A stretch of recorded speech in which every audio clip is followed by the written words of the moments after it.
Okay, that's it. Thanks. Hi, everyone. Welcome. My name is David Osimo. I'm pleased to be here. Thanks for joining us for this special session of the RESER conference. We are looking here at the future of public services and the research challenges that this entails. I'm Director of Research at the Lisbon Council, which is a Brussels-based think tank.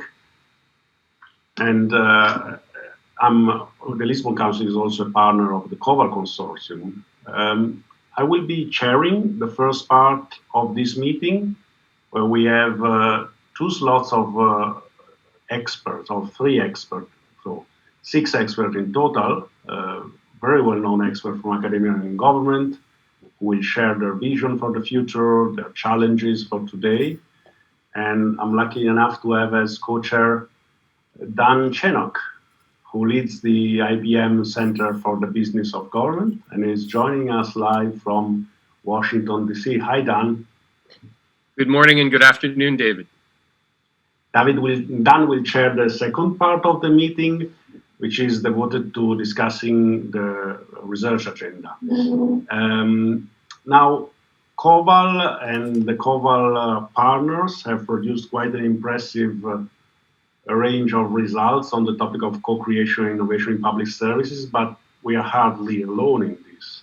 And actually, our goal today is not to speak, but to listen and to hear from the speakers, from this expert, and from all of you who are here today about the issues we face to build the public services of the future. Now, we have very tight timing for discussion, so I will start by giving the example and be very short. I ask all the speakers to respect the time slots, and I ask all participants to participate actively, not only during the, we have a couple of discussion moments during the session, but also through the chat box. Please use extensively the chat box, provide your question, your reflection during the session.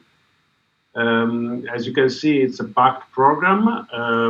I just want to raise one point, and that is our goal is really to look into the research questions and to future-oriented research questions. So we have set up this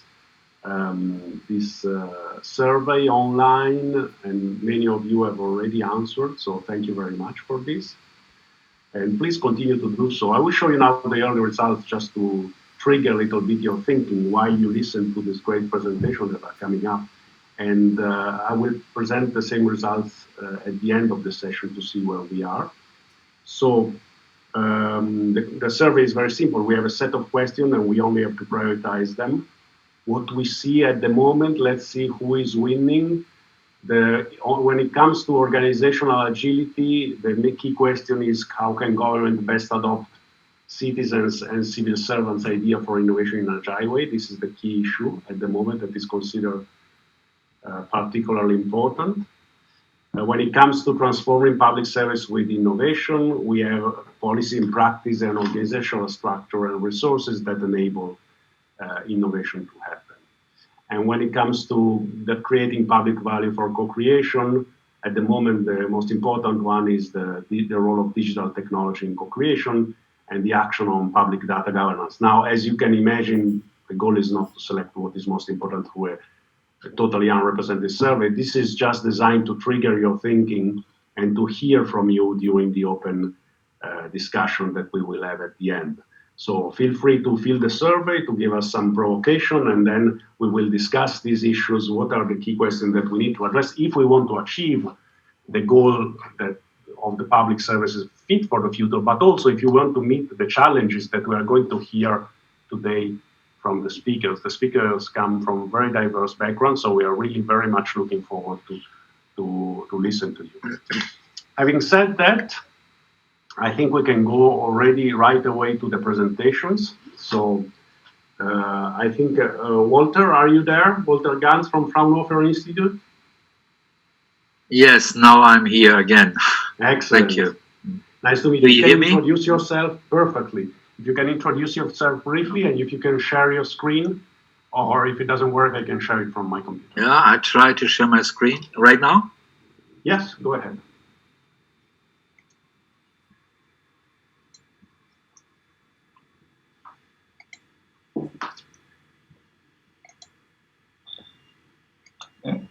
Walter, you can put, you have camera, your camera is could be nice if you could switch it on. Okay, thank you. Okay, hello. So you can see my slides right now? Yes, go ahead. You can put it full screen and start the presentation.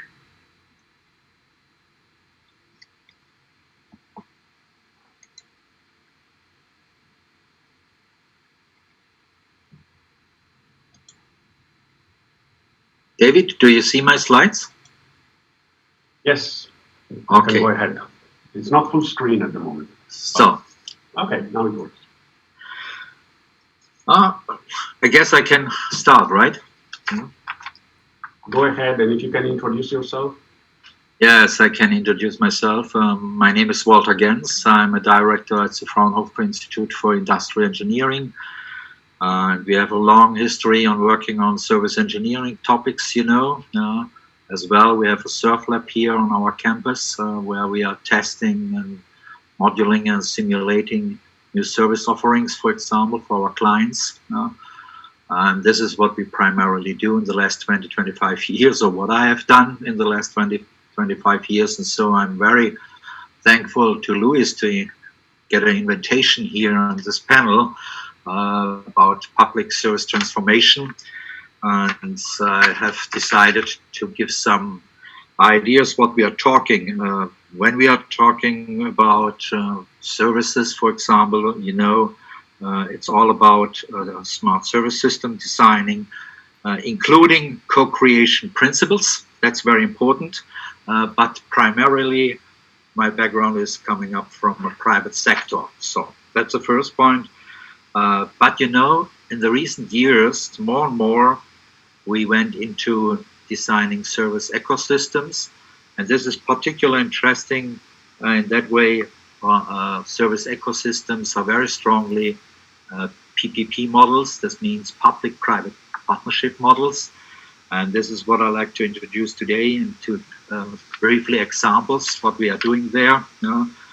But I'm less involved, I will say, in traditional e-government issues, for example. But I know there's a lot of experts here on board who are much more familiar with that.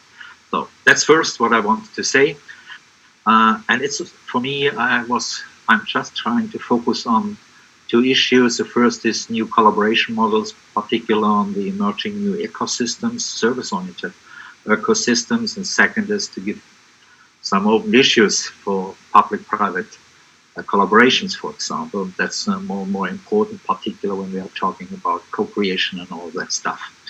The first example is an example several years ago. We started a project, we called it Smart Service in Urban Environments, for example. And the interesting thing is here, they're involved citizens, city administrations, private organizations like companies, etc., to fix value for the citizens, for design new services for the citizens. And you see here on the right side some little examples, for example, disposal management, traffic management, etc. And we have also set up a kind of platform, a database platform, for example, to get access to what's going on for the citizens as well. So, and this is a good example in that way, beside of the designing of the new service offerings, for example, to fix the data platform and to learn about the public-private partnerships in this approach of smart services in urban environments, for example. So, a second example is it's a similar case in a little way, but it's much more in the rural areas, because, you know, in the rural areas we have the problem to increase local attractiveness, for example, to get particular high potentials in the rural areas, so in that way. And though we have done a mix, for example, to get people together from different areas,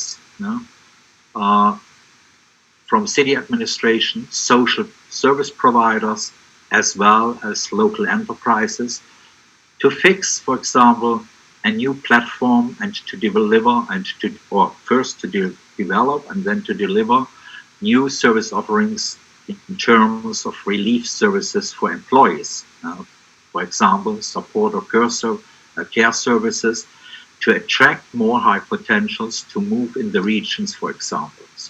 And this is also a collaboration setting, for example, between the city administration, private service companies, particular social service providers, and manufacturers as well. You see here on the left side, for example, all the participants, and to develop with a mutual interest.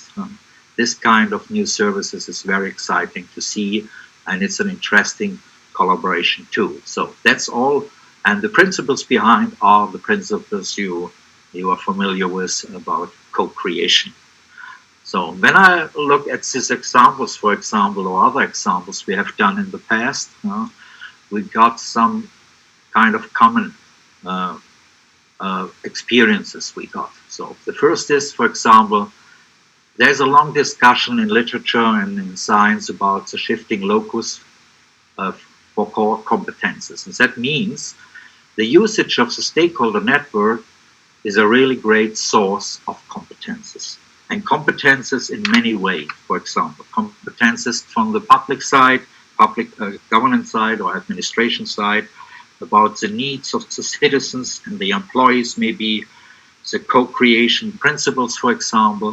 It's more the process innovation competences, specific capabilities, business model design competences, and last but not least, very important, the technology expertise.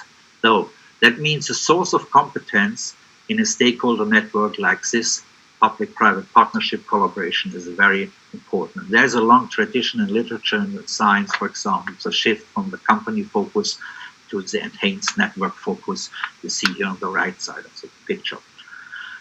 The second experience we got is in new ecosystems, all stakeholders, no matter public and private sector particularly, have to recognize that their dialogue is a dialogue of equals. So that's important.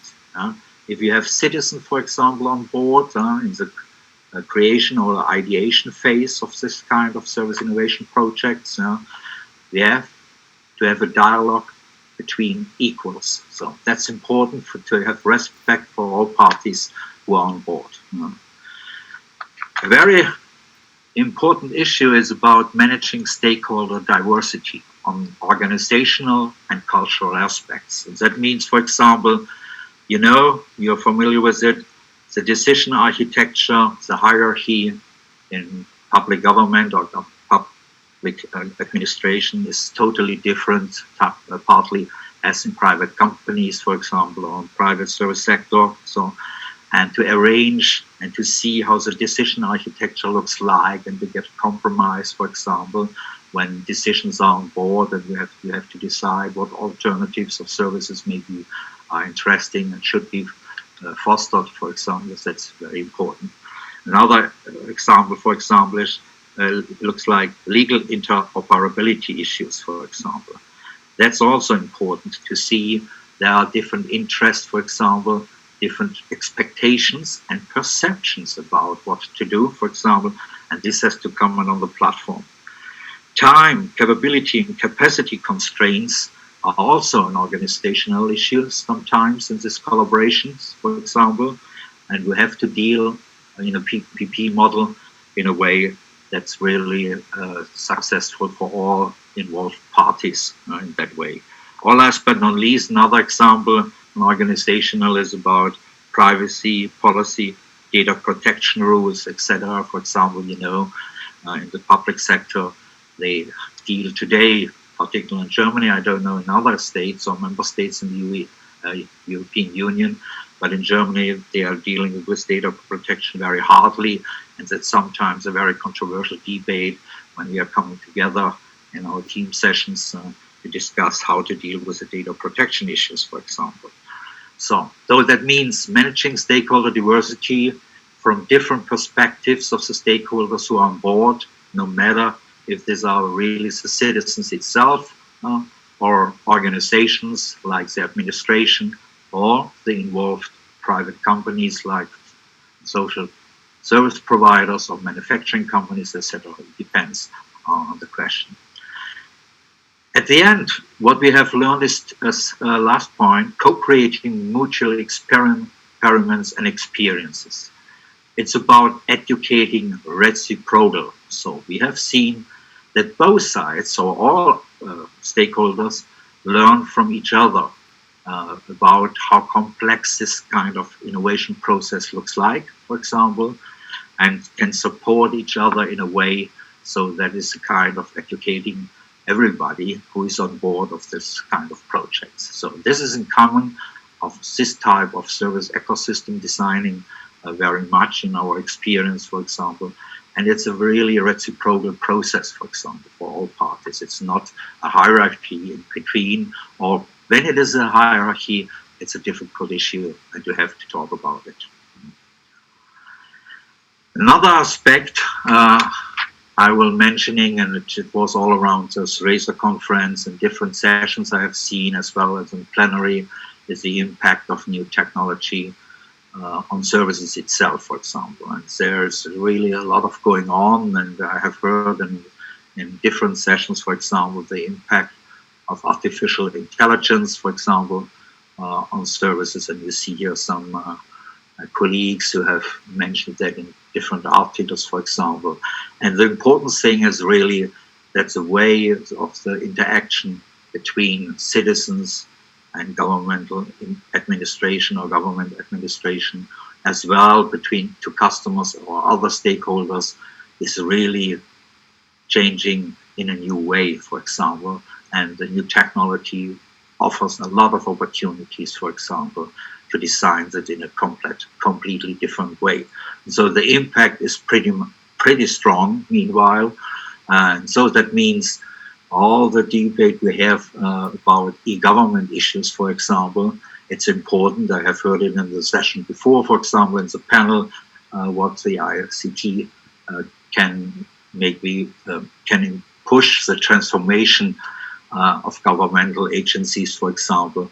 But that's the same case when you look at the public-private partnership models, for example, in the service ecosystems. So, and our focus is meanwhile very much on artificial intelligence and the usage, for example, to design new services and to improve the service processes, for example.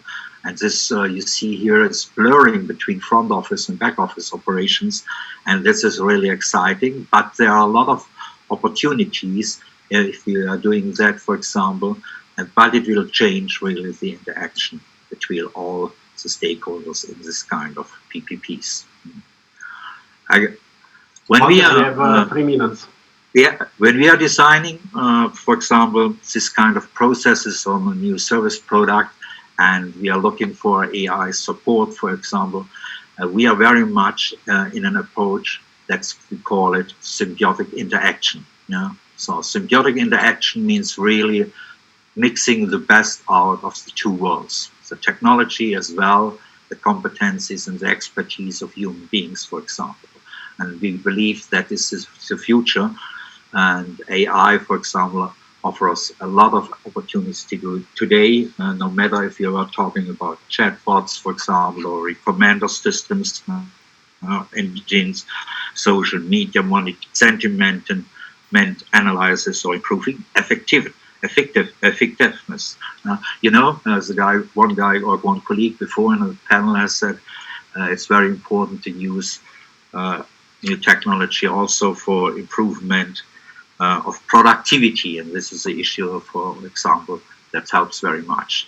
But we know the other side of the coin about ethics for trustworthy AI, and the European Commission have done a lot of stuff in that way and get out the kind of guidelines, for example, because we are aware of this side when we are developing the technology itself as well, the usage in a service setting, for example, and you see here the point. But in total or in general, to say it's really about, sorry, slide back. It's really about how we can remain or sustain our technology sovereignty. That's for me a very important issue, and this is what we are talking in general in Germany as well on the European level, you know.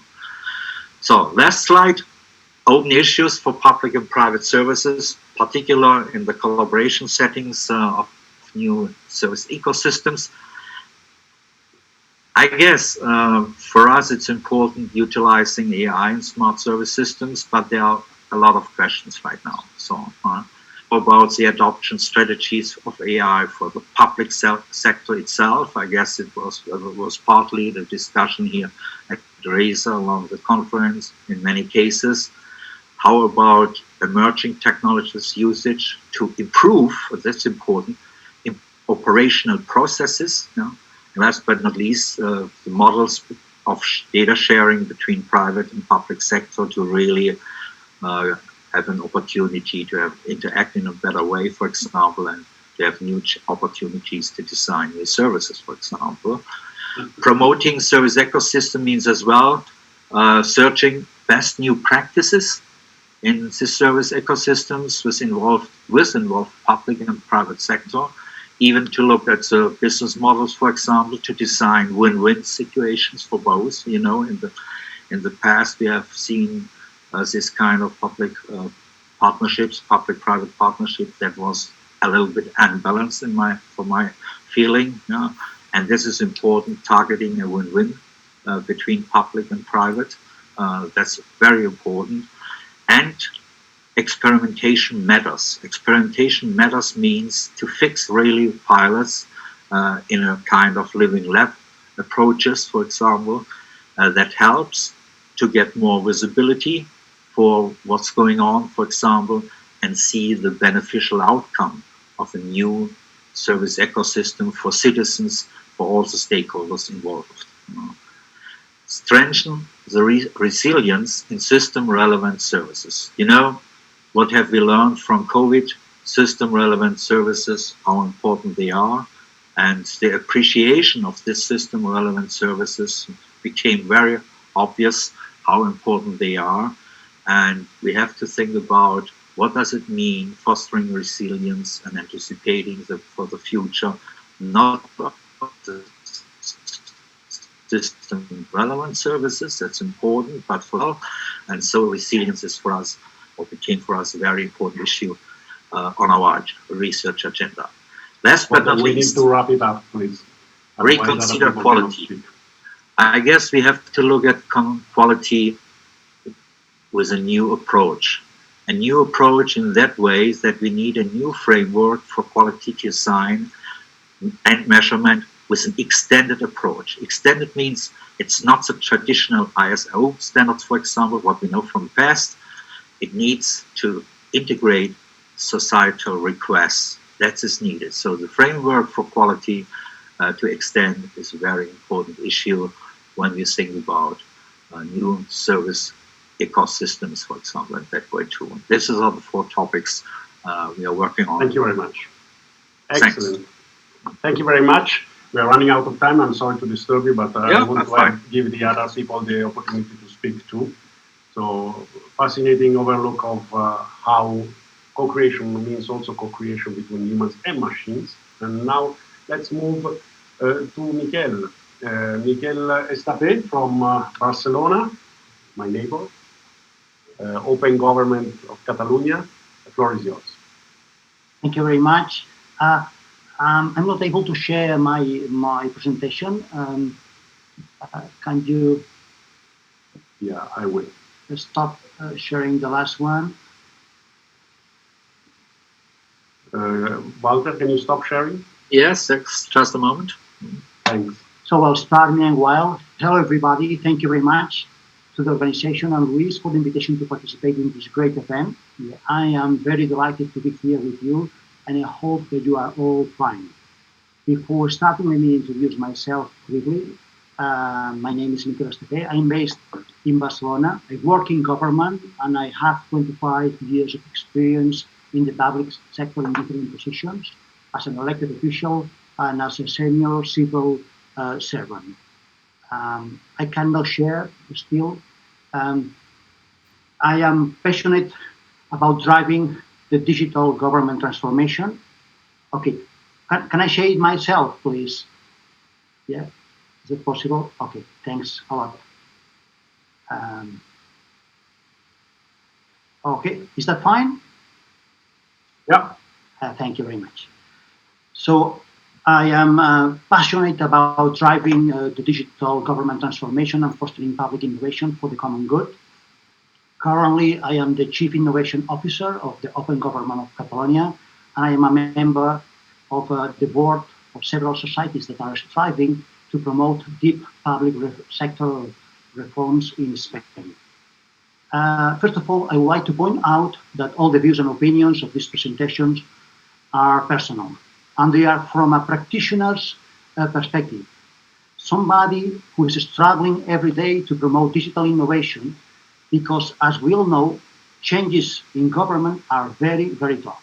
I will focus my presentation on one of the critical areas of the future of public services from my point of view. It's about human-centric services. Currently, from my experience, most public services are government-centric. They are designed to solve internal authorities' issues, and citizens rarely participate in their design. But we know that the best companies in the world are customer-obsessed, customer-focused, as they put the users at the center of everything they do. That is the major competitive advantage, and that is the path governments have to follow.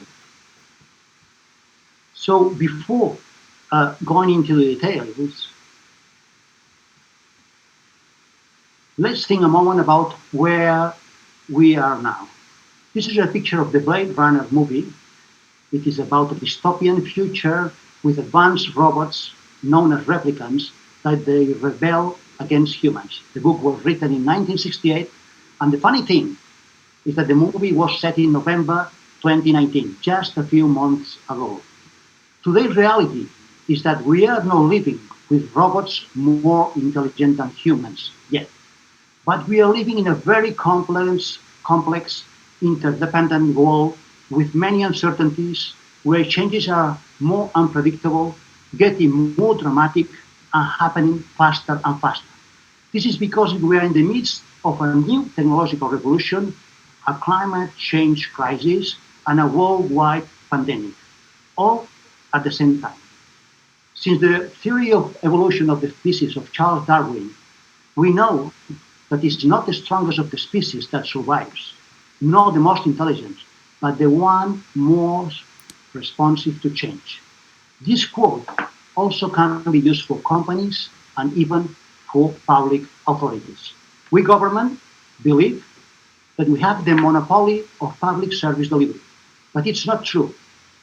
More and more, the technological platforms, for instance, like Google, provide much better and innovative solutions than governments, because they collect the data, and as a result, they get the knowledge to transform traditional public services, such as mobility, housing, or health. And we are losing this competition because the private sector is more agile, innovative, and of course, user-centric. Governments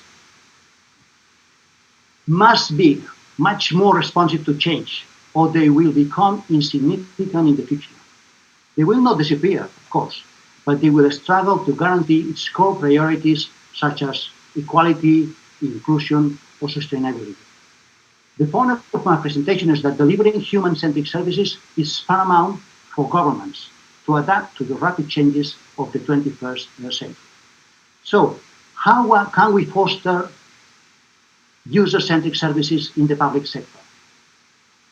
As a starting point, governments must change some attitudes and traditional ways of doing it. As first steps, we must be very humble. We government officials do not know what the citizens need. We don't know what the citizens' needs really are. It is hard to admit, but it's true. And we have to design the services for citizens like Homer Simpson, who doesn't care or understand government services, and have many other things, as we see in his mind. Besides, we must strive to understand citizens' needs, expectations, and frustrations. If we know this, we will be able to deliver outstanding solutions for both citizens and government. This is not easy at all. It is a deep cultural change, because it means being modest and abandoning our egos about the ways of working from the past. And because it means changing the traditional ways of development, the traditional development processes, with the participation of citizens that very often are annoying. So, what are the essential elements of a human-centric strategy? First, we should have a clear vision and strategy. It is a long-term project, a marathon, and having a vision is key. We are very lucky. We have excellent reports, excellent papers from renowned organizations that define a clear vision, like the Berlin Declaration or the State of the Co-Creation from COVAL and the Lisbon Council. Great report, by the way. I strongly recommend it. Second, we have to define the key performance indicators and make sure that we evaluate our progress. As we'll know, if we don't measure it, we cannot improve it. Some of the KPIs are digital maturity in terms of adoption rates and citizens' expectations and satisfaction levels. But we must avoid using vanity metrics, big numbers that are not aligned with our vision. Third, we should put in place a set of processes focused on value-based service delivery. We should implement active listening processes like conducting surveys, asking for user feedback, or analyzing the data about the citizens' behavior. We should carry out co-creation design processes. We like to use the double diamond design process of the British Council, which provides a systematic way of getting great insights and creative ideas from the users. And finally, we should use agile prototyping, like the lean startup model that implies iterative development and end users validation at the end of each iteration. Fourth, we must create spaces of learning by experimenting, as was mentioned by the previous speaker. In Catalonia, we have more than 1,000 public authorities. Most of them are small and do not have the people, the resources, or the skills to innovate on their own. That is why it is so essential to have a cross-government innovation lab where all these public authorities have the license to take risks and experiment without bureaucratic restrictions. So they can make mistakes in a safe space without criticism. Remember the quote, there is no failure, you either win or learn. Spaces where they can collaborate, share ideas, and harness the power of collective intelligence. Therefore, they can fail fast, fail cheap, and learn a lot. Fifth, we have to foster large-scale deployment so innovation and cooperation become a standard way of working. We need to identify best practices and share the change management key insights. We have to provide cooperation tools as a service where possible, such, for instance, user feedback as a service. And we have to foster the replication of the successful models. Finally, government innovation is very tough, as I said before. We have to manage a long list of barriers, obstacles, and excuses. So we have to lead change, push very hard to reach success, and apply all the best change management practices that we know. This is my contribution to the future of public services, focusing on a human-centric approach. Governments must adapt to the new times, or they will become marginalized or insignificant. Collaboration, human-centric, value-based services, and innovation are paramount for making governments much more agile and responsive to change. This is a picture from a human tower, which is very popular in Catalan festivals. They are a masterpiece of the heritage of humanity. It can build up to 10 levels of people, but there is only one kid who reaches the top, but it requires 1,000 people in the base to make it possible. We too often just look at the kid at the top and forget the essential tip at the base. Achieving human-centric services is an outstanding collaborative work. So to get to the top, we have to create a great base first. Thank you very much for your time. Thank you very much. Fantastic photo, by the way. And of course, we can think of it as kids and people, but we can also think of it as civil servants and politicians on top of the tower. I also want to remind you that the concept of user-centric is also at the center of the Berlin Declaration, recently signed by 27 member states. And so it's very much on the policy agenda, and the key question we are addressing now is really how to get there. I think that's a great presentation. I want to now pass the floor to Francesco. We are running very late, so please, all of you, try to make an effort to be as succinct as possible. And Francisco, the floor is yours. Okay, thank you, David. It's going to take just 20 minutes or no, I cannot. Thank you very much, first of all, to Professor Rubalcaba, dear Luis. Thank you for the invitation. And I would like to say hi to all friends, Dan and all the friends in this fantastic panel. Okay, let's share. Okay, if I should introduce myself just in a few seconds. I'm the president of the Fundación Novagob Foundation, and also the director of the mayor's office of a city council called Alcobendas near Madrid. I got a PhD in political science about social media and public administration.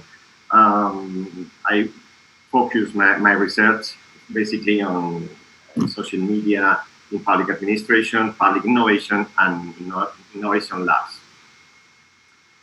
I would like to talk just a minute about Novagob.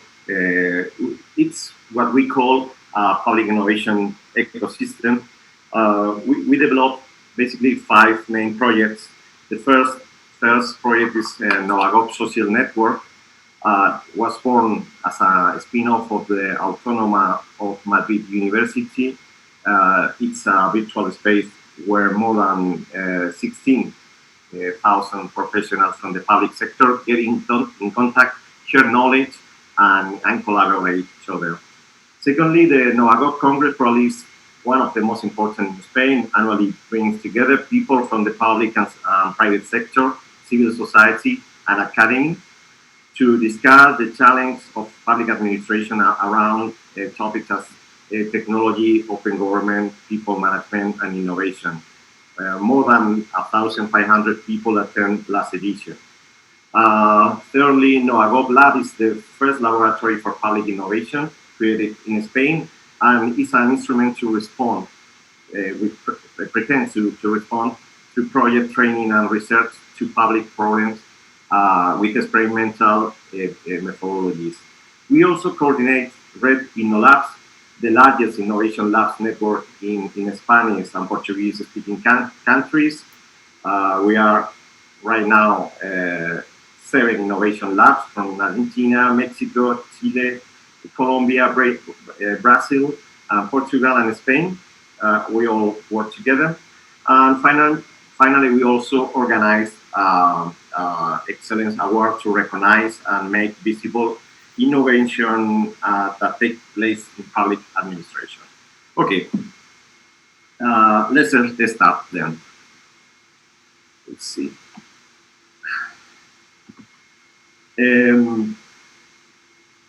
We are going to look at the human talent in the public sector. I think the presentation before are quite complement with the things I'm gonna say now. In Novagob, we consider that one of the core issues to innovate are the people, but basically the public servants, but not only. Public sector professionals accumulate knowledge, experience, skills, or abilities throughout their career. We must identify the innovation champions and put to work all this talent together. We believe that a social network may help to easily connect experts and create professional communities.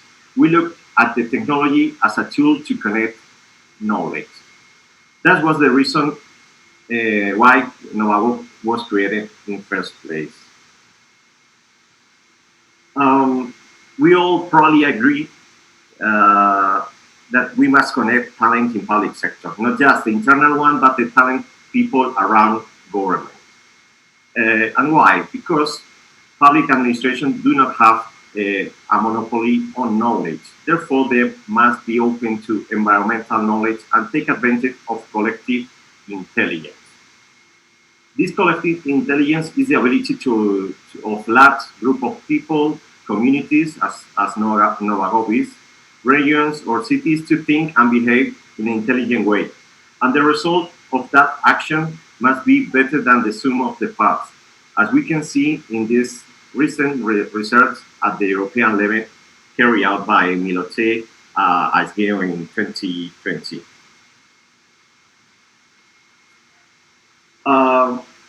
Now I would like to show you some modest experience of collaborating during the COVID-19 lockdown in Novagob social network. Some activities were developed by its members during the first month of a crisis caused by the pandemic. This experience showed the usefulness of this type of tool to generate shared content and to exchange knowledge at a professional level. To be clear that technology by itself does not create a digital social network. It's the people who create social network through their connection and interaction. If we don't have interactions, if we don't have connection, there is no social networks. Firstly, a wiki page was created. Hope everyone knows what a wiki page is. In this case, community members create a repository of knowledge and resources on the public sector. People were looking for answers, and this wiki provides some help during a fuzzy period. The second example, members of the community create a debate on teleworking.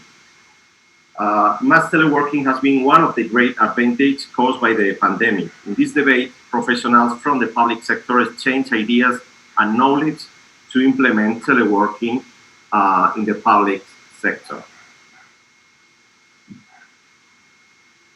The third experience I would like to show you is the identification of challenge for the day after the lockdown. For 15 days, the Novagob community collected 30 challenge for the day after the lockdown. There were more than 200 contributions to the debate, and 30 challenges were identified. These three examples show useful and easy activities of professional collaboration using social technologies. Just to conclude, I would like to pin out 2 lessons learned. First, that professional social networks have served as a meeting point in a time of crisis and confusion. They still do it. And that the second conclusion is that technology and talent people are essential to shape a public sector. What are we going to do now in Novagob? Our contribution to the debate about the future of the public administration is going to be defining main tendencies for public sector in 2021. Since 2018, the Novagob community has carried out an annual co-creation exercise to define the 50 challenges of the public administration. On this occasion, the 30 ideas coming from the community have been enriched by the Scientific Advisory Council, Board of Trustees, and the team of the Novagob Foundation. And now we start from 6 topics. We have decided to call them visions. Each one contained by several specific ideas, as you can see in the presentation. We just started yesterday. We shared it to the members of the community. We asked our community to vote for the ideas in order to make a ranking. And the first day, we have already got more than 150 votes. We would like to obtain a ranking with the top 10 main ideas to achieve an innovative public administration in the future, in this year. I would like to invite you to participate. That's all. Thank you very much. And I think I was less than 10 minutes. I don't know. We are running late anyway. So thank you very much, Francisco. We are running late means we don't have a lot of time for discussion. So instead of opening up the floor, I tell you, submit the questions, submit your opinions in the chat, and then we can call on you when there is time. At the moment, I don't see any question or opinion, so I would move right away to Dan. And for the next, and please, by all means, feel free to intervene in the chat and remember to answer the online survey. Dan, floor is yours. Thank you, David, and good morning from the United States. Good afternoon to everybody in Madrid. I'm just sorry that we can't be there in person, but Luis, congratulations on pulling together a very successful event across the days for this conference, to you and the team who organized it. It's an honor to be helping to close the plenary with this session with such distinguished fellow panelists from across the European public management and digital government spectrum. So just a terrific discussion, building on the discussions that we heard earlier. So David, if you can share the slides. Thank you so much for co-chairing this final session with us. I'm not able to share, so David's going to take the honors from his perch. And we'll have 3 short presentations, and then we'll have a discussion that I will help to guide. And again, as David said, please put questions into the chat and do vote on the Survey Monkey so that we can prioritize the questions as we go. So when we talked with Luis about this session, we really talked about helping to frame an understanding coming out of the discussions at the conference of what are the key issues facing government in the future in the next several years, and then what ways can academic researchers, many of whom are here either as panelists or who have spoken earlier in the conference or are with us as participants in the session, what are the research questions that can be answered by the academic community, the nonprofit community, civil society, that can help government address those key challenges. And I think we've heard a number of them already, even in this session, around co-creation and human-centric services and collaborative work within government, social networks, et cetera. So I'll build on that. If you can go to the next slide, David. First, probably many of you don't know about the IBM Center for the Business of Government that I lead. It is essentially a think tank inside the IBM Corporation. And we help governments and help IBM serve government by building a set of reports, and that you see here on the left, the primary that we'll talk about today, a set of academic reports, and these are what's called thought leadership reports here. And they're authored primarily by academic experts around the world. And we actually give a stipend, a grant of $20,000 US through a competitive process that's reviewed kind of like a peer-reviewed academic journal article process, where we identify key topics facing government through a research agenda, like the one we're talking about today, and then give grants to academics to write papers on key topics in that research agenda. I'll talk about a couple of papers coming up that are actually focused specifically on European public management issues shortly. We also do a number of other things that you might think of for a group like ours. We actually interview government leaders around the world, in a set of podcasts. We do a lot of blogging and social media work. And of course, like any good think tank, we write books. We've written a couple of dozen. You see here a book that's relevant for today's discussion that we put out a couple of years ago called Government for the Future, which has a sort of visions of government services in 2040 and good choices government can make today to achieve the positive benefits of those visions. If you can go to the next slide, David. Some of our recent research that will serve as a baseline for this, I think, reflects some of the discussion we've had today. We took a look, obviously, all governments around the world are reframing how they structure work in terms of moving to a COVID and a post-COVID world and understanding sort of this concept that we call distance work. So we put out a paper on that earlier this year. We have put out a number of blog series around COVID response and recovery, including one by Don Kettle, who some of you may know is a distinguished professor at the University of Texas in Austin, writes often on public management issues around the world. And then you see here we've engaged in other activities trying to understand sort of how COVID has changed government this year and how we can move forward, building on what the lessons learned from this in terms of some of the taking advantage of some of the capabilities that my colleagues spoke about earlier, including supply chain resiliency, which obviously is a major issue in the US and around the world with regard to vaccine production and distribution. Next slide, David. So I mentioned that we do have a European focus on a couple of different papers. I'm not going to go into detail on these two, but we spoke with European leaders. We've done some events working with the EU and our colleagues in Brussels around what are key issues facing European governments. And actually, we selected these issues for COVID, and we are working with a number of distinguished authors on these papers who are based in Europe. Including for the first one, Managing Migration Across Borders with Ramon Mejia, who is based in Madrid. And you see here some of the topics that they are looking at. Again, these are trying to take the issue and understand what are the challenges facing government going forward and how can technology, data, and management sort of address those challenges going forward. We expect to release this paper as well as the paper that's very relevant to the previous discussion around co-creation and human-centric design and building cybersecurity into the trust equation as Europe moves to a digital frame. And you see here some of the work that's here being co-authored by Robert Krimmer at the University in Estonia and William Webster in the UK. So just a preview of these types of topics. This gives you an idea for how we take these research questions and turn them into papers that can be useful and provide actionable, practical recommendations for government. Next slide. So these are our core topics that we're looking at as a center, and they intersect very directly with the topics that we'll be discussing today.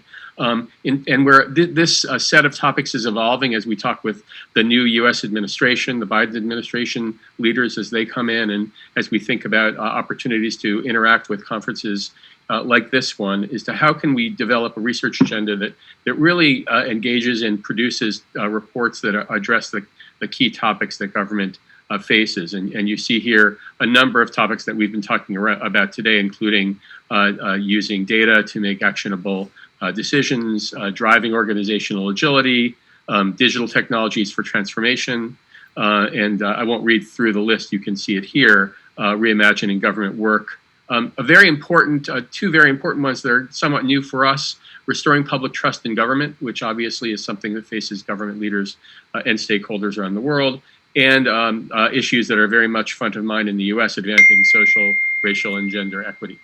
If you go to the next slide.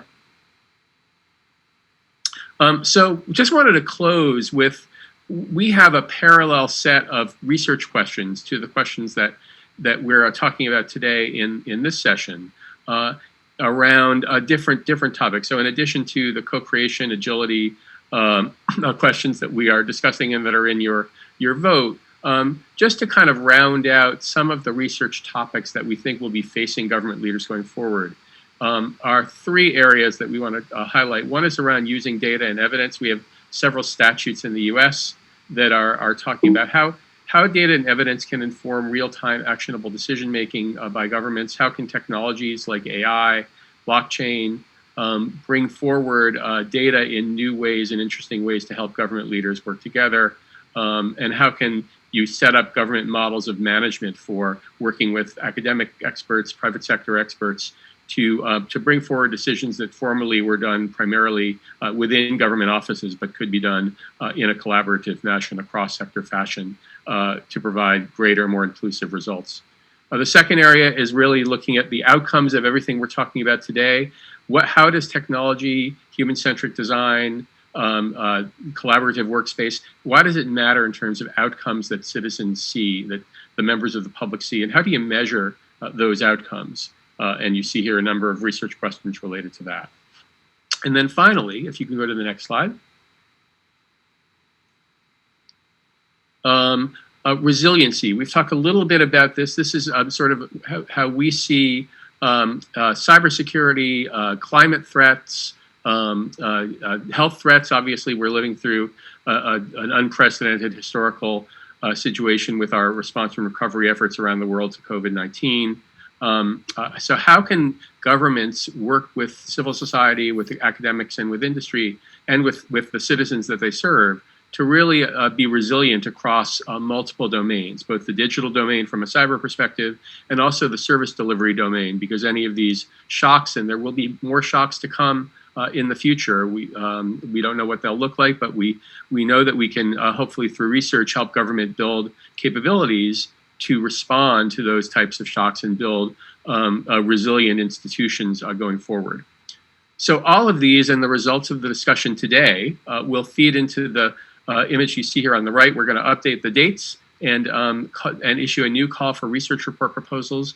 We are very grateful to the insights from the participants on the panel today, which will help us to frame this work, and we look forward to continuing to work with COVAL and the RESER network going forward. So that was my presentation. Thank you, and I also have the honor of chairing this part of the session. Thank you, David and Luis. And so I'd now like to introduce Gianluca Misuraca from the Danube University in Krems, Austria. Gianluca, do you want to take it away? Yes, thanks, Dan. And maybe if I can share my screen as well.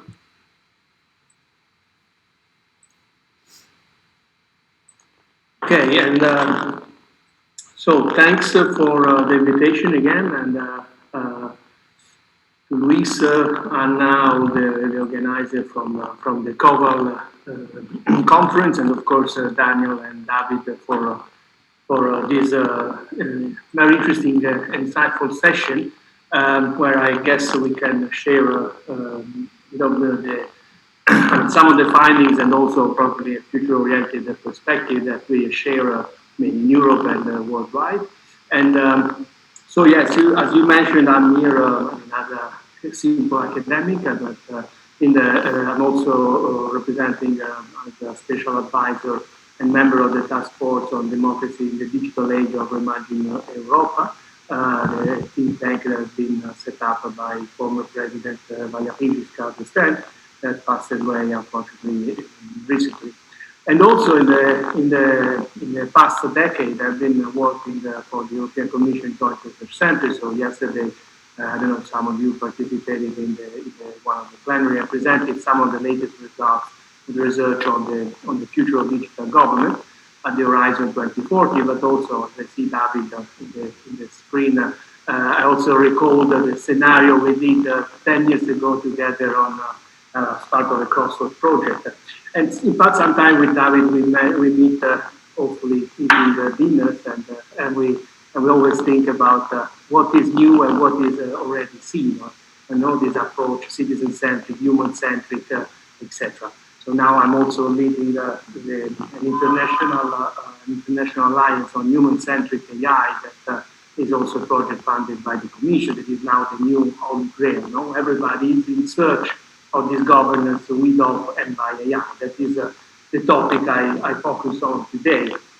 And actually, I want to just to raise exactly in the spirit of building together this policy research agenda for digital governance, a number of open questions and maybe some statements also a bit, let's say, critical about sometimes the techno-determinist approach that, and also the rhetoric and the false myths and claims that we have been going through in this, at least in the last 20, if not more years. So basically, I start with the recognition that despite there is a bit of a chaos about the COVID situation, of course, and now last night there was a meeting of President von der Leyen with all member states. We don't really know when this pandemic will end. So somehow we have seen at the beginning that a lot of people were doing the commission and member states was pushing for technology to solve this situation, but in reality they failed completely at all levels, and we are paying these consequences. So as Evgeny Morozov said at the very beginning, the solution is to try to fix the situation without really going to the causes of the problem. On the other side, and again with David, we've been discussing many years ago, they're getting old, about on the other side what the crowdsourcing and open data could do to really enhance the citizen participation, empower governance systems and so forth, evidence-based policy, and of course data intelligence. But in reality, we see at the moment that democracy, as we have known it until today, is really at risk. Because we are in this kind of situation that is continuing. What they will do tomorrow? They will put us in lockdown again. So can we go out? So our freedom and our rights, both digital and real, are actually being put at the odds. And this, despite the fact that in reality, digital technology is there since many years, of course, but the organization completely show their incapacity, both in the public and in the private sector, to really make sure that this transition we were forced to be last year made us resilient. Exactly. So Dan finished with this call for proposal. Also in Europe, we have been talking a lot about resilience since many years now. When the problem arrived, and we were all somehow waiting for that, basically we were not able to ensure that the digital resilience and collective well-being will be there to safeguard our liberal democracy and individual rights. So this is the first question that I think we should all address. On the other side, and I won't go into details, just recalling some of the work that I've done with colleagues, but also calling Luciano Fioriti, just now announced that he will be back to Italy, to University of Bologna, so leaving Oxford, and probably also to fight for the digital sovereignty that the EU has put high on the agenda at the moment, and of course is already getting now hot. If you see what Google and Australia are discussing last night, or what other discussions are coming out of the Digital Service Act and the Digital Market. So the question here is how we govern artificial intelligence and why governing with and by AI. So the algorithmic governance issues, making sure that we do not just close the doors to avoid that some barbars arrive and invade us. So without having to dealing with the law of field that Castanstein mentioned already in 2005. So here, just as a reality check, because it's true, I fully agree with what Miquel said earlier today, that the government is losing track with the reality. And if we see the findings from the research that I've been leading at the JRC last year as part of the AI Watch, we see that all the rhetoric of AI is not, let's say, supported by evidence. We see a lot of chatbots, a lot of very basic technology being experimented and piloted. When it comes to real, let's say, impact, this is still a very little and very minor in terms of redesigning the governance system. So I won't go much into details. This is the report that we published last year. There will be one soon by my colleagues, I hope. Now, coming to the conclusions, one of the main issues is that we have to manage the potential of the data, the digital infrastructure need to be governed somehow. At the same time, we need to channel the citizen engagement so that we could somehow have a new form of social innovation. And this cannot be done using the business as usual. Because somehow the pandemic society has put the digital media and technology somehow advocating them in the center, advocating for them to amplify the political engagement. But on the other side, we could also hope that people could use technology to better organize themselves, to deliberate, and but this needs to be done at the global and institutional level. And so, just to recall, as I like an Italian philosopher, Machiavelli, already in the past, in 1713, when he wrote The Prince, he was imagining, as Christopher Holman recalled in a recent reading of his philosophical main book, The Prince, that we could harness actually the creativity and the energy of the people that to actualize, to realize the human desire that is the aim of the prince, so that somehow we all become prince in the republic. And in the same vein, we could imagine that a post-COVID pandemic democracy could emerge if we really make sure that digital technology can empower citizens and they can be engaged in politics and decision making, but then this effort is institutionalized. So somehow we have to also address the issue of the mediating role of technology into the deliberative democracy. But then, of course, and again, as some of the previous speakers mentioned, the policymakers and the public administration are not at the moment yet showing to be able to keep the pace. So to conclude, and just to give some hints to the policy research agenda, I think we need to do more experimentation with the AI-enabled systems. We need to engage policymakers in foresight, in system thinking methods, and also making sure that we reframe the public sector and how we innovate in the public administration.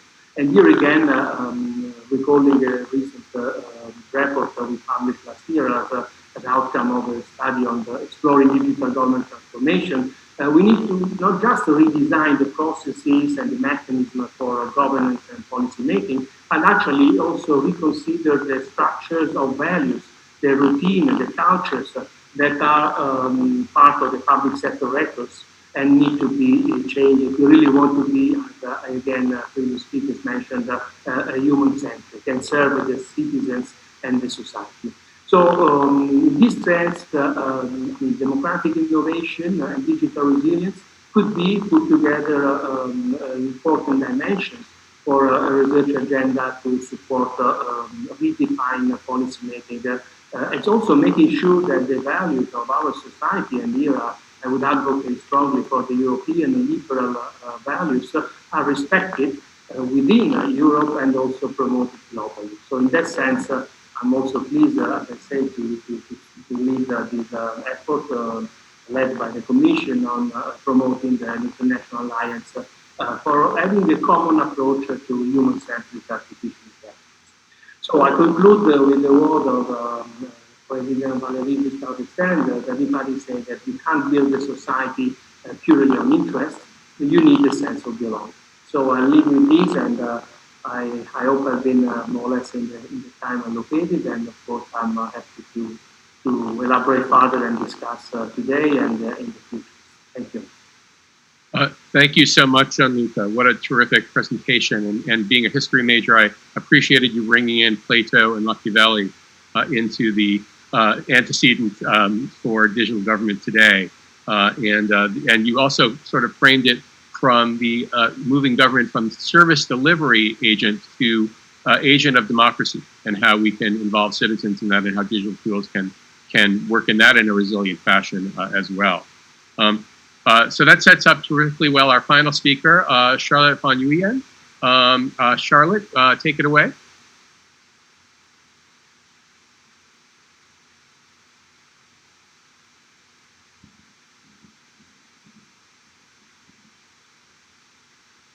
Charlotte, are you speaking?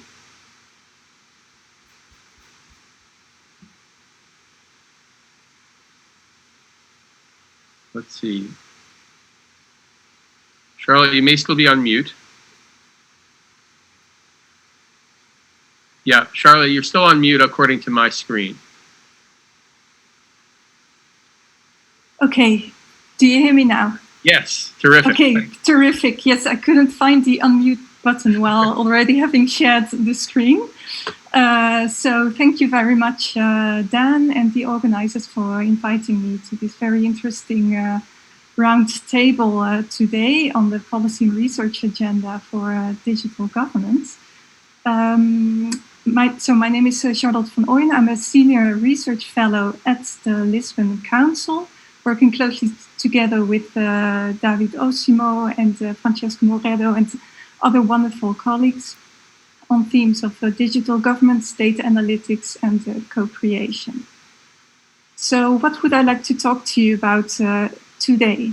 Well, looking at some trends in digital government measurements, we can see two there in the global research and policy agenda over the last couple of years.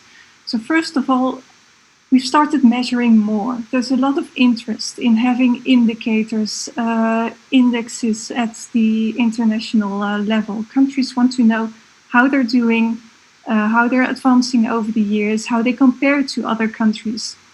And thanks to increased measurement efforts, for example, at UNDESA, the e-government readiness index, the e-government benchmark at the EU level, we know a lot more about the availability of digital services mainly. So it's these kind of measurement efforts often focus on the supply side of digital government.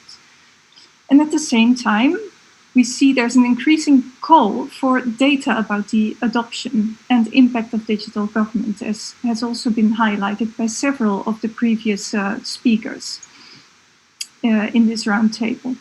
So the adoption of digital government has long been a challenge. And of course, co-creation is one of the main ways to achieve adoption and impact, as has also been shown by several COVAL research outputs.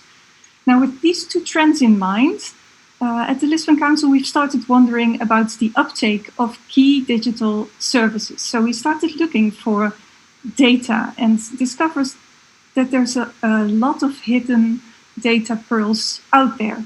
For instance, looking at e-Estonia, they have a wonderful dashboard with many metrics giving insight in developments over the years, the adoption of electronic EID, for example. Also in France, they're measuring what they're doing regarding the 250 key services of the state. For example, they look at the integration with the French EID for several of these services. They also look at user satisfaction. And what's interesting with this French effort is that these data are available in open data via the Open Data National Portal. In Spain, they're also measuring a lot of things regarding the adoption of digital government and even publish these at a monthly basis. And they are downloadable in Excel. But how can you actually find this page of hidden treasures? And how do you find your way around the page if you don't know the specific Spanish context? So this is quite a challenge. We found that information is scattered. Getting an overview of what different countries are doing, what the situation of uptake of digital government is in the different countries, and while making it comparable is very difficult. But we also think it is necessary to provide proper evidence for policy making and for the policy agenda. So after having reviewed several country dashboards and other online sources for data, because we didn't only find it on some of the nice dashboards I just showed you, we came up with this overall taxonomy of 5 main categories to structure the data. So we distinguish 5 main government service categories: EID, e-payments, messaging services such as digital mail or government SMS, efforts made in the area of transparency, providing transparency to citizens about what is happening with their data, and finally a more general category which includes, amongst other things, user satisfaction. So in these categories, we have distinguished several sub-levels of uptake. So amongst other things, we look at the personal uptake or the personal use of EID, for instance, but also the business use. We also have distinguished indicators on public sector uptake at different levels of government in these 5 different categories. And also for 2 of the categories, so EID and e-payment, we look at the private sector supports. So the private sector in the role of enabler of providing the service. Now, unfortunately, the time doesn't allow me to go through all 53 indicators that we've developed, but I can give you an impression of some of the data we collected by showing you 3 indicators in the category of EID adoption. So here you see the number of activated EID accounts for both personal use and business use, and the 2 taken together in the overall uptake category that we distinguished. Now, as you can see, we collected data on 3 years, so from 2018 until 2020 for 9 selected countries. But we noticed some problems with the data. You see, in some cases we found the absolute numbers of the uptake levels. In some cases we just found it not available, whereas we did find evidence that the service does exist. For example, in Denmark, they have the possibility of using their EID system for business purposes, but we have no idea how many businesses have actually made this connection. So how many people have actually been assigned to act on behalf of their business using the EID service. So here we had to put none available in our overview. So in several cases, the data was not available, and sometimes it's not very well accessible. We found data hidden in PDFs, which weren't even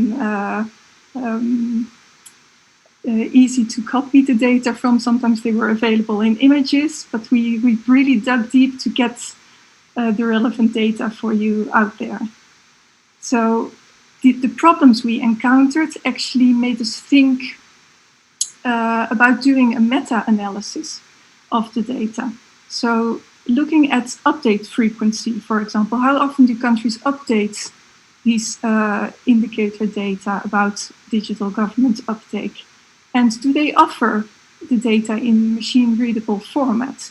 And we thought it would be of value to the research and policy community to have data about this as well. So now, keeping in mind the same indicators that I show here, so the activated EID accounts, here you can see at the top the machine readability. So you can see that for a number of countries, for example, Italy and Portugal and the UK, most of the data are available in machine-readable formats, whereas for a lot of countries, this isn't the case. And update frequency in the table below you can see there's a high variability between the countries and the different type of indicators as well. Now, this constitutes a lot of data, especially having in mind that we have 53 indicators in total over 3 years for 9 countries. So how can we synthesize these metadata? For this purpose, we developed a meta index, and at the subcategory level, so that's important to keep in mind. So for instance, public sector adoption of EID, what does the meta index there say? So in one subcategory together, we assess how complete the data in the category is. So how many indicators have data which is publicly available, together with the level of machine readability of these indicators, and the score we've developed on update frequency. So how more often it's updated, how higher the score is that we grant to the indicator. So this will result in well, a meta index score, which will give a nice overview for the different categories. Now, for everyone who is curious to see the full range of data and the metadata index for the different countries and categories, I have good news to share with you. Currently, we're working on making a beta version of the Digital Government Meta Monitor available as an extra deliverable in the COVAL project. We will launch this in the course of next month, so everybody keep an eye out for this. And this meta monitor will be a comprehensive dashboard with different possible views. You can have a country view, also a view per indicator category available to the different audiences, and this will help you get a synthesis of the data that is out there, and will also give you the opportunity for a more detailed analysis, as we will make the data available in machine-readable formats. And one extra feature that's worth mentioning is that we also foresee to introduce an interactive feature on the monitor, so users will be able to contribute data and feedback. So Charlotte, can we wrap up? Yes. Wrapping up here. So what does the exercise we've done here mean for the policy and research agenda? So to policymakers, we would like to say, well, please provide access to the hidden pearls that you have out there. So making sure that more data becomes available, also publishing them as open data, making thereby also enabling automated updates. So this will make it a lot easier for researchers also to make use of the data that you have out there, and to get a view of the status of digital government uptake around Europe. Thank you very much. Thank you, Charlotte. And why don't we go back to the gallery view? So we have some very excellent questions in the Q&A and the chat. Actually, one Charlotte question, a couple of questions come right to you. If you look in the chat, there's one that focuses on the e-government paradox, and the question is, can you do analysis from the database around indicators with regard to technologies and different services in the paradox that you discussed?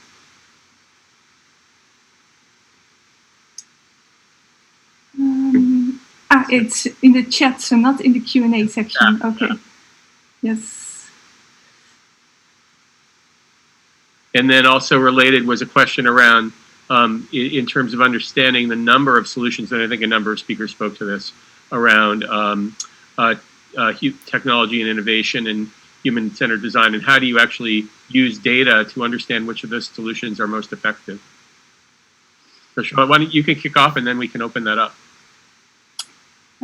Yes, I'm trying to make sure I actually understand the question that is being raised. So Well, we have indicated with regard to the technologies used for, well, at this stage, so it's only a beta version, we haven't taken this into account. We've really focused on the uptake side of things. So really the use of digital services. So we have EID, e-payment out there, but do businesses actually make use of this? Are citizens interested? How many mobile ID, EID apps provided by the government are being downloaded, for example?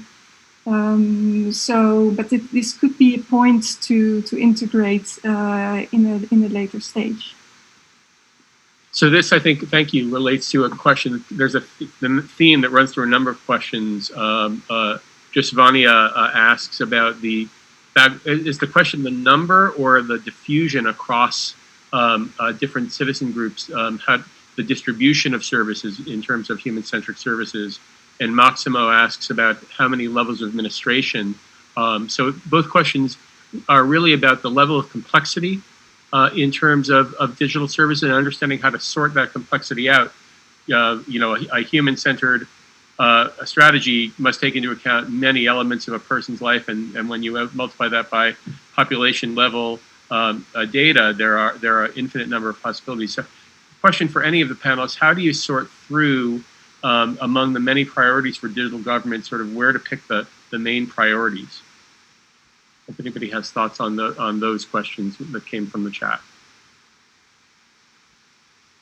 Well, if I can go first, regarding what we focused on in the metadata monitor, is that we did distinguish several levels of government. For example, we look at the uptake by central or federal government organizations versus municipalities, for example, because we do think it is crucial to see the difference there, which organizations actually use the centrally provided EID service to grant access to services on their websites, for example.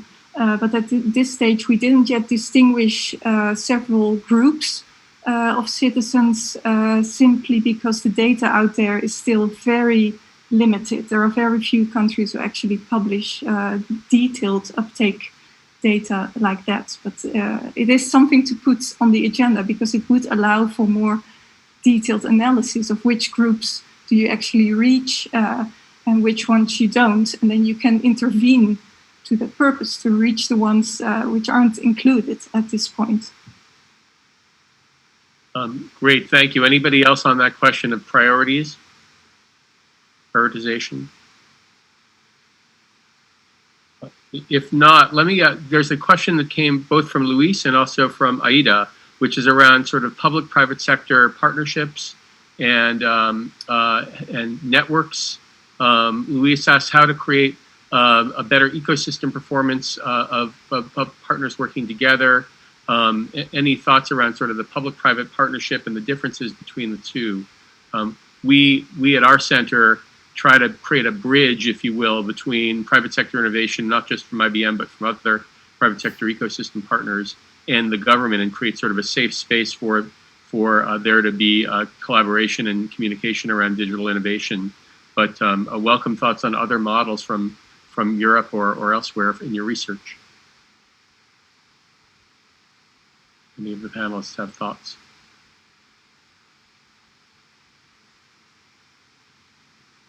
Let's see. Francesco, yep. Okay. There are many questions to answer, but I would like to talk a bit about the question that I think Luis asked, like how to promote inclusive innovation. I don't really believe that public innovation is really inclusive. I don't even believe that it's purpose.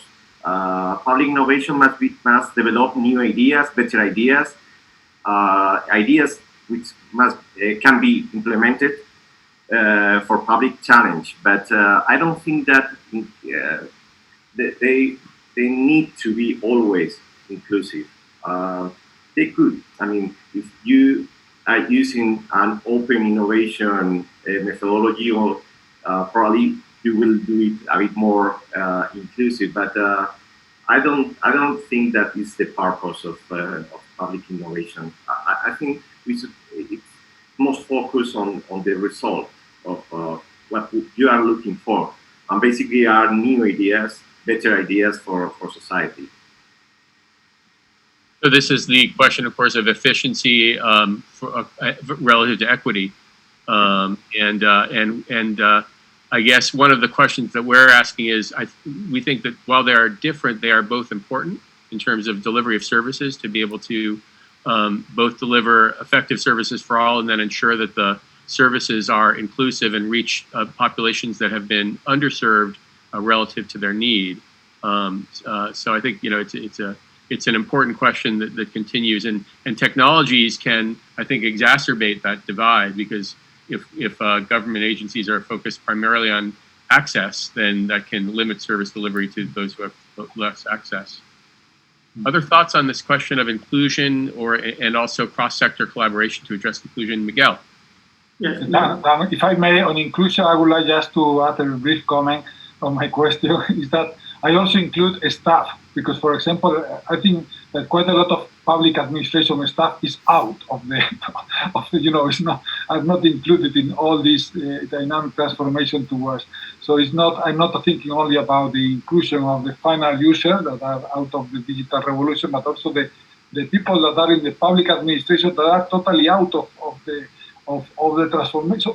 So how to include them? Because this could be in the redundancy of the benefit of the own public administration, to have more people engaged in the innovation processes, and so many people that are totally out are not interested and not motivated at all. So I think in this sense, I see inclusive in a wide sense of the term. Thank you. Thank you for the clarification. It's about the production side as well as the recipient side. Yeah, exactly. Both things, both sides. Yeah. And then I think you wanted to weigh in after that. Yeah, just a couple of thoughts about how to reach this end user digital inclusion dimension from my practical experience in Catalonia. First, we have to know that during a lot of months, the digital channel has been the only channel to have access to government. Yeah, so that's a key point for us. The only way to submit some transactions was through the electronically, not physically. So in this area, the mobile telephones are the key channel. Yeah, there is quite a lot of people that don't have a personal computer at home. They don't have a broadband connection. But most of them, and we have studies on that from social services, most of them all have a mobile telephone. So all public services have to be developed from the perspective they have to be accessed from a mobile telephone in the near future. So that's a starting point. Second, from the government perspective, we have to invest much more in support and assistance to citizens. And we can use we can do the support on physical spaces, but also we can do easily using a video conference, using WhatsApp, a video call. And that's enough. But we have to, there are many people that have small issues with the transactions, and they require this specific and customized support. And moreover, we have to invest much more, at least in Spain, about user experience. Yeah, we like to talk about Homer Simpson as a funny example or a funny person, but because we have to make services very easy, very easy to use. So there is no need to invest so much in assistance, support, or managing issues, transaction issues. So that's another, for me, one of the priorities of governments is to recruit user experience guys in all of authorities. And most of them don't have a user experience manager. And of course, to provide the best services, as I mentioned in my presentation, we have to conduct workshops with these end users to understand their needs, their frustrations, and how we can provide the best services for them. Thank you, Miquel, especially in terms of the skills and capabilities coming in. And Gianluca, I know you had raised your hand, and there's also a question specifically for you in the Q&A around the structure of how government puts together a governance process in terms of the administrative structure with regard to bringing in new technologies to provide for services. So any thoughts from you on that and anything else? Yes, no, I apologize. I mean, I was told that my audio was not so good, so I went out and came back, and then I got lost in the travel. But so, I mean, two issues that I think are connected, and of course linked to what the other colleagues already said. One is, and already yesterday in the session we had and with Charlotte and Ines, there was this issue of how we make sure that the welfare services, that is what what are more needed, especially now, and how we can really serve the most disadvantaged people in society, can benefit of technology and the potential of AI, blockchain, and all the blah blah blah we have.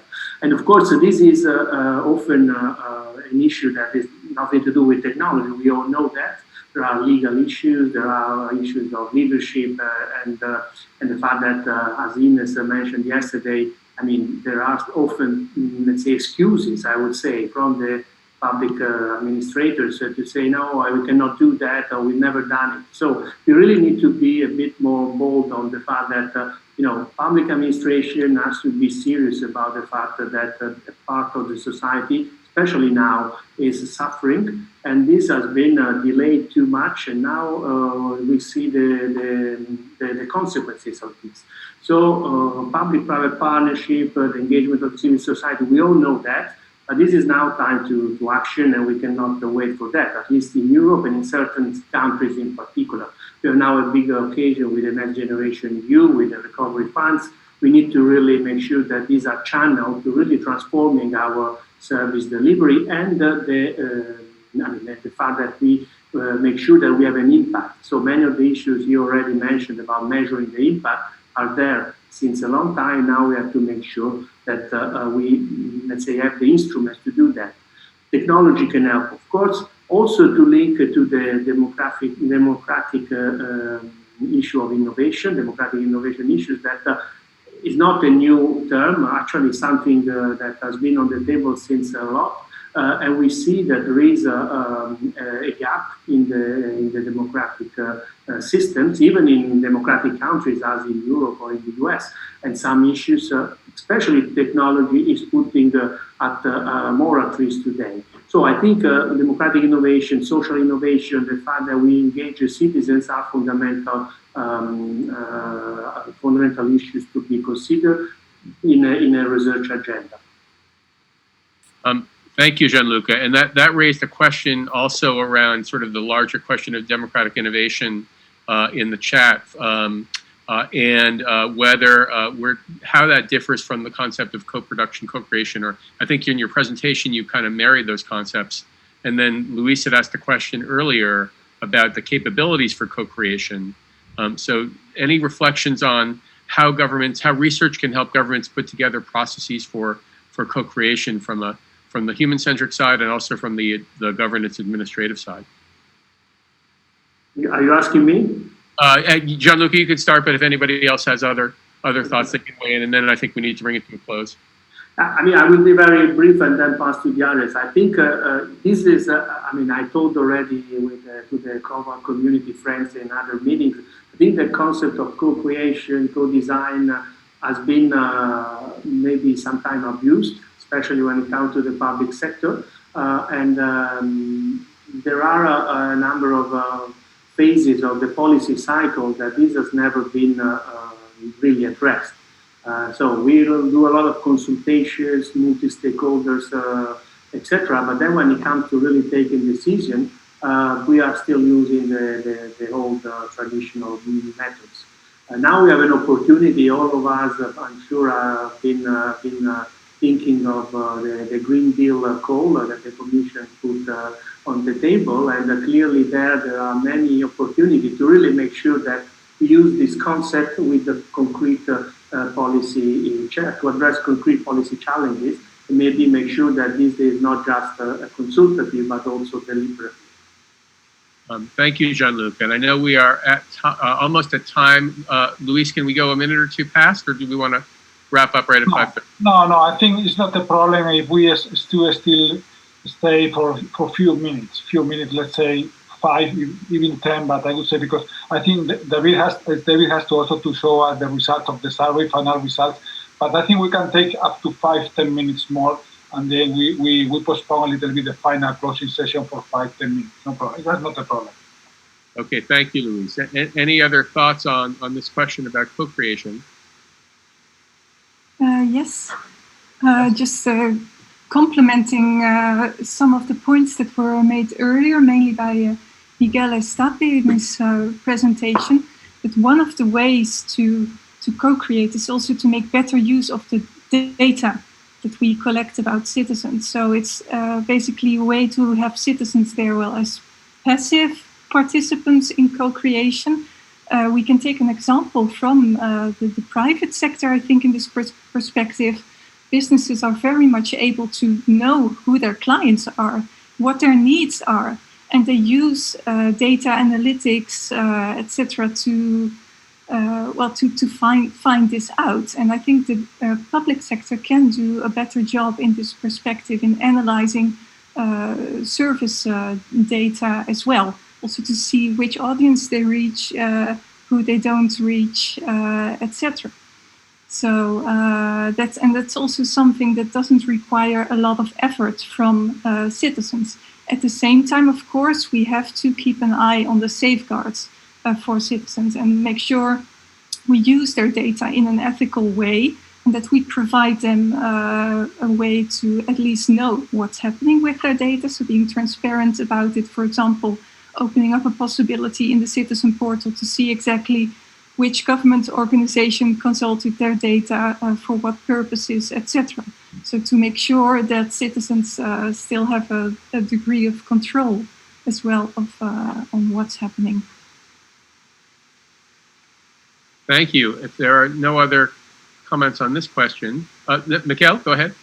Very short comment, just because Charlotte said very interesting things. We can know a lot about citizens' issues without asking citizens. Yeah, if we just look at the data, we do it that systematically, and also it's much cheaper. I mean, conducting a workshop, it takes a long time. It requires a big effort. Analyzing the data doesn't. We already have the data required to see where, in a process where the citizens are having more issues.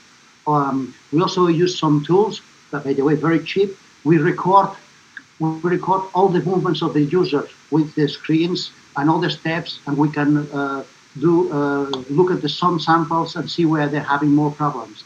So yes, I just wanted to point that this is a great point, a great comment from Charlotte. This is the thing is that we don't, at least in Spain, we don't have many data analysts. We don't have the skills inside to analyze all this data that is very easy to collect.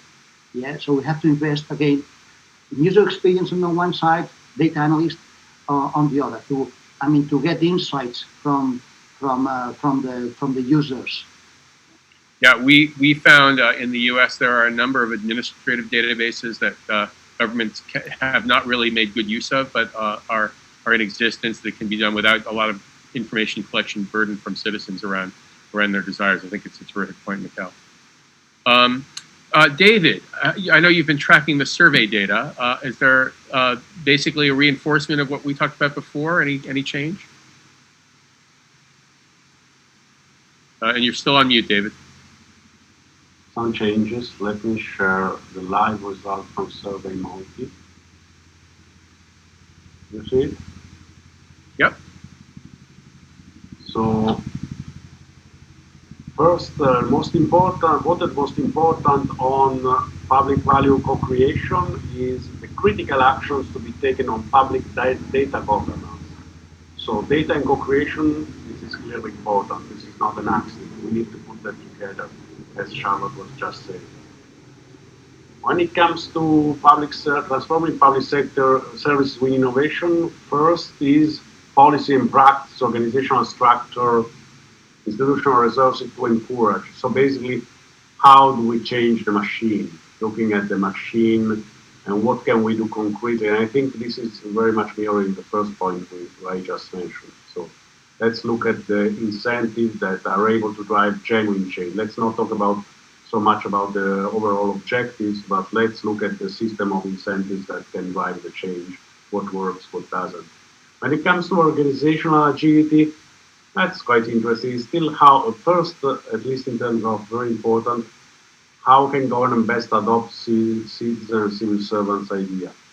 I think this points to the fact that co-creation is too much still a cosmetic exercise where you ask for an idea and input, but you don't actually do anything about it. So the issue is again, how do we incorporate this external input and how do we put co-creation at work inside government and make sure it takes actually a genuine impact on how government performs. But of course, this is just an outline, a provocation for facilitating the discussion. I think the people in the discussion have said much more interesting things and insightful. And I hope you all enjoyed it. Certainly insightful, and thank you to those participants who also signed on to the survey. It strikes me that one way to think about this it might be a citizen-driven or human-centric governance. We heard before about human-centric service delivery, but the points that were raised in the survey responses were governance, policy structures, and interaction with those who are served are all important, and perhaps putting those together can create some new ways to get at a point that was raised, I think, by Gianluca around bringing this from service delivery to more of a democratic ethos and how to involve citizens in the decisions more prominently in decisions about their livelihoods, not just from a service delivery perspective, but from the perspective of how government is structured to enable society more broadly. So we have just a couple of minutes. Let me just ask the panelists if they have any final thoughts or words, and let me start. I'm just going to go around by how you appear on my screen. Charlotte, anything you want to quote? Yes, Dan, just to complement what you were saying, I think in the current situation, services, public services, mirror the structure of our public organizations, whereas it should be the other way around. So we should think about what we want public services to look like, starting with the needs of citizens, of course, and then remodel our public organizations after that. Great, thank you. Francesco.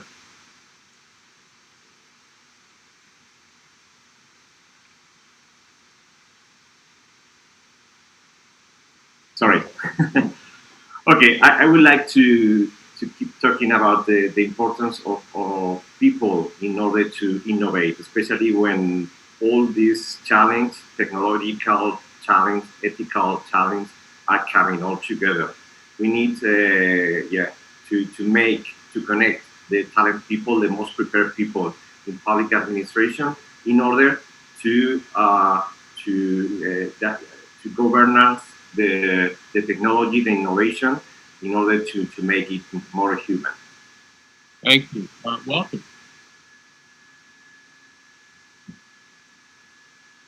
Daniel, you ask me? Yeah. Yes, Walter, any final thoughts? Yep. I want to give just two remarks. The first remark is, as you have seen in my opinion, we have that means we are trying to apply examples, for example, seeing how the collaboration is working between public and private, and educating reciprocal means for me too that the involved public sector, for example, in our cases, got more ideas, possibilities, but also what are the limits, for example, for the usage of ICT or other technologies, for example. And the second issue was that it's also important for the private sector to see how the decision architecture on the public side of the reciprocal learning curve for both sides, and to collect examples, and now thinking, when we have collected examples, how to scale up, for example. This is for me a very important issue. Thank you, Walter, for both of those points. Miquel, anything to add? Yeah, just a quick final comment. As a chief digital innovation, one of the issues that I face quite often is about what is the role of technology in terms of priorities. I think this is related to one of the questions. And too often I have this pressure to implement some of these new fancy technologies, for instance, like blockchain. And the thing, and I have a technology background, and I love technology, and I love blockchain, for instance. It's a very disruptive one. But at the very end, if you want to digitally transform the government, the priority is not the technology. And we have to be very clear about that. It's about the culture, it's about attracting talent, it's about putting in place new processes and new organizations. It's about having better quality of the laws. It's about evaluating our progress.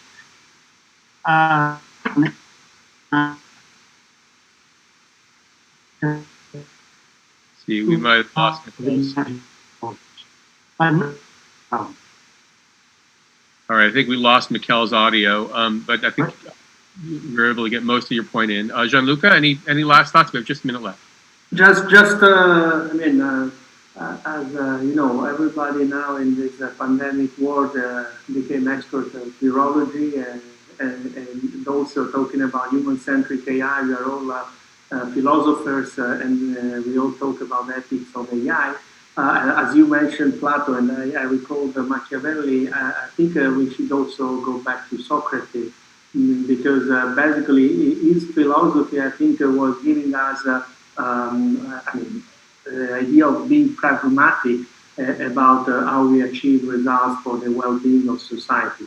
So I think in this moment in the history of humanity, we really need to consider that civil servants really have to serve society and make sure that we don't waste the resources and the effort, and really exploit the technology potential for the goodwill, for the well-being of society. So I think this is the key message I want to just conclude with.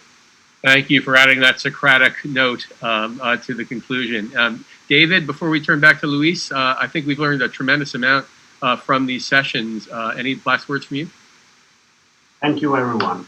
It was very insightful and interesting, and it was so diverse, but at the same time, there was a common thread. I think there is a clear commonality, and we are asking the same question. What we need to make sure is that we also can provide some answers. Terrific. Thank you. Thank you all. We have rich information for future research. Luis, a terrific discussion, and moving back over to you now for the close. Okay. Thank you very much, Dan. Thank you very much, David, and all the panelists. Really has been excellent session. I'm so happy with the results of the presentations and discussions. I can tell you that this, I think, as David, you were saying now, I think we are very aligned to the transformation to contribute to as much as we can to the transformation of this world by our own work. No, that I think this kind of public-private networks that you all promote in your own work is really part of the innovation ecosystem that is needed to help transforming public administrations and at the end of the day to get a better society. So I think this is really, we have seen this, by big companies like big institutions like Fraunhofer, a small company like the one by Miquel, associations with 16,000 innovative functions, these ones that really are spreading the innovation culture in Spain, that led by Francesco, or the work that's done by the Lisbon Council, and Charlotte, that is really creating huge amount of promotion and work on this from Brussels, on the core of Europe. So I think, and Gianluca, who has been really part of the commission, and now you also, from the US, also work with the great work you are doing from the IBM Center for the Business of Government. So I think that all these different places where we are working on really make me happy that we are so aligned in the final same goal. Not we all want the best for the common good. Now it's health, of course, because of the COVID, as Gianluca you say. But I think in our work, what we do in our institutions, we are contributed to reinforce this innovation ecosystem that at the end of the day will end to helping everyone in this society. So I think this is really great. I'm very grateful for this great session we have done today. And I'm closing now this plenary session, and just will have now a final short concluding session of the whole program of the whole conference, COVAL Conference and RESER Congress, for which some of the other panelists for this final closing will be there, and will be there also the next RESER conference will be presented. And that's it. Thank you very much. Really, thank you very much, IBM in particular, also for the sponsorship and co-chairing of this session, and also David and Lisbon Council. Really has been a great organization. Even I think the multi-survey thing also is going to give a lot. I don't think it's that bad representative, David. I think I saw about 100. I think it's good. It's good. Okay, maybe it's not statistically it's not significant, but also it's interesting to see how many experts. But it's very selective. So here, experts really put in their views in that survey, so it can be very informative as well. And thank you really for organizing all this survey as well. So thank you everyone, and I hope that we can be in contact together for the future, for the coming months, especially till the end of the project in this 2021. And really all the best to you, and thank you so much to everyone.